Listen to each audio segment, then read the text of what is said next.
Welcome to The Explainer. I'm your host, and today we're unlocking the hidden secrets of Vedic astrology by diving straight into the fascinating and honestly deeply revealing Navamsha chart.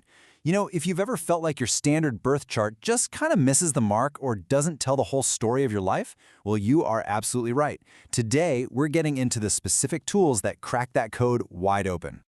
Okay, let's kick this off with a massive question. If the main Rashi chart, the standard ascendant we all usually look at, changes only every 2 hours, how in the world do twins, or just people born minutes apart, end up having such wildly different lives, careers, and marriages? Right? It's a fundamental mystery, and honestly, it can completely frustrate anyone studying astrology. To solve that mystery, we're going to walk through a roadmap of 6 key areas today: decoding the Navamsha chart, comparing Rashi versus Navamsha planetary strength, identifying Vargottama planets, interpreting marriage and relationships, Rashi Tulya and Karakamsha, and wrapping it up with the final Navamsha synthesis. Let's get right into it. So, Section 1. Decoding the Navamsha chart. Here's the crucial thing to understand. While the D-1 chart is what you experience on the physical surface, it's the apparent reality. The D9 chart is this deep, underlying fractal. It shows the soul's sunchit karma, which basically means your accumulated past life baggage. Think of it like this. The D1 might show the shiny car you're driving around in this lifetime, but the D9, that reveals the actual engine under the hood. And just look at the mathematical beauty of how this is structured. As we zoom in from that broad 30-degree Rashi sign down into these highly specific 3-degree and 20-minute Navamsha chunks, we find the exact map for a person's general fortune and marital happiness. It's literally a much finer resolution of your karmic DNA. Moving right along to Section 2, Rashi versus Navamsha planetary strength.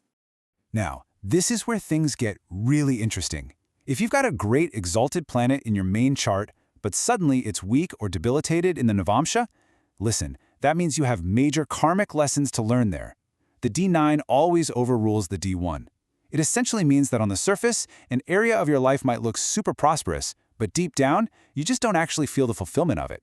And that's all due to unresolved past life actions. Which brings us perfectly into Section 3, identifying Vargottama planets. Let's define this clearly because it's absolutely crucial. Vargottama literally translates to the best division. It happens when a planet occupies the exact same zodiac sign in both your main chart and your D9 chart. What this does is lock that planet's energy into a highly concentrated, incredibly powerful state. As the ancient texts point out, these Vargottama planets bring absolute, unavoidable destiny to your life. Meaning, if it's a positive planet, you get a lifetime of blessings. It's like having a spiritual teacher who always shows up to help you out, even if you make terrible mistakes.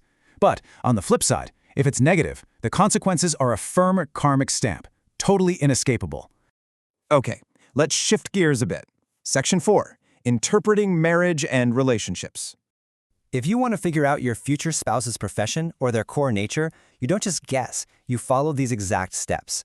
Because of the way these divisional charts map onto one another, you can actually look straight at the second house of your D9 chart. The planets sitting right there directly reflect the career and the resources of the person you're going to marry. Pretty amazing, right? Now, the 4th house traditionally represents home and peace. By checking this house specifically within the D9 chart, it immediately reveals the sukh. That's the actual inner happiness, peace, and domestic bliss you'll genuinely experience in your married life. And here's a quick, surprising fact from the research we analyzed. If you happen to have Mercury sitting right in the 1st house, the ascendant of your D9, well, it's a classic signature for running away from commitment.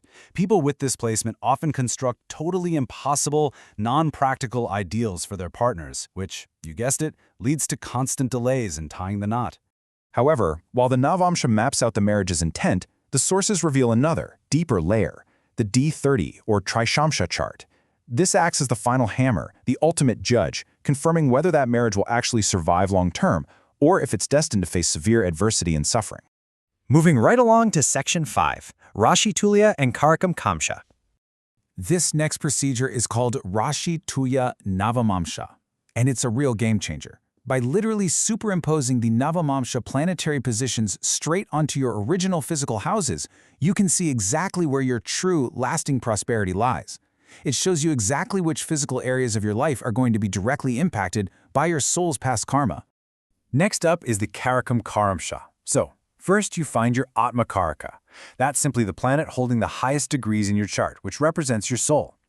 By taking the sign this soul planet occupies in the D9 and treating it as a brand new ascendant, you create a whole new chart.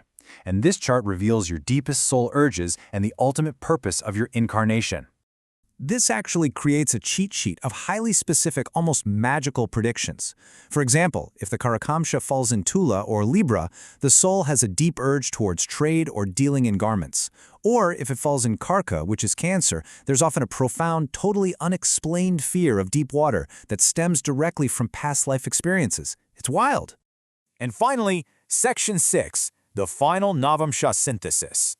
Ultimately, astrology isn't just about looking at the broad sky and making sweeping generalizations. Not at all. It's about doing the precise math to slice the universe into these tiny karmic chunks. A difference of just a few degrees changes absolutely everything about your planetary strength, your Vargottama status, and the underlying reality of your path. So, I'm going to leave you with this provocative thought to investigate in your own life and your own charts. Are the planets you think are helping you on the surface actually secretly hindering you in your soul's hidden reality? Or do you maybe have hidden strengths just waiting to be unlocked in your Navamsha? Dive into your D9 and you might just find the missing pieces to your destiny. Thanks so much for joining me on this explainer, and keep exploring.